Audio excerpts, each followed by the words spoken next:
Hello friends, బీరకాయ టమాటా. So కడాయి పెట్టుకొని oil వేసుకున్న తర్వాత మిరపకాయలు ఉల్లిపాయలు కూడా ఫ్రై అయిన తర్వాత మనము ఏవైతే ఉన్నాయి మెంతి ఆకు ఉంది కదా, అది చేదుగా ఉంటుంది కాబట్టి అది ఆయిల్లో ఫ్రై అవ్వాలి. సో ఉల్లిపాయలు వేసిన తర్వాతనే మెంతి ఆకు కూడా వేసేసి అది ఫ్రై అయిన తర్వాత అప్పుడు మనం ఏదైతే కట్ చేసుకున్న ఉల్లికాడలు ఉన్నాయి కదండి, అవి కూడా ఆయిల్లో ఫ్రై చేసేసుకోవాలి.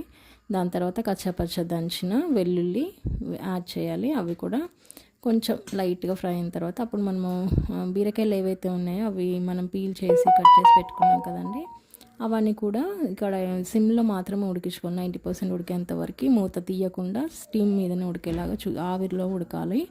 అప్పుడు ఉడికిన తర్వాత దానిలోకి ఉప్పు పసుపు వేసుకోవాలి. తర్వాత టమాటాలు ఏవైతే ఉన్నాయో అవి కట్ చేసినవి వేసి దానిలోనే కారం దాంతోపాటు ఉడికేలాగా కారం కూడా యాడ్ చేసేసి బీరకాయ ముక్కలన్నీ కూడా కవర్ చేసేయాలి టమాటా పైన. సో ఇలా అయిపోయిన తర్వాత ఈ విధంగా రెడీ అవుతుంది. అంతే అండి, బీరకాయ టమాటా. Thank you for watching.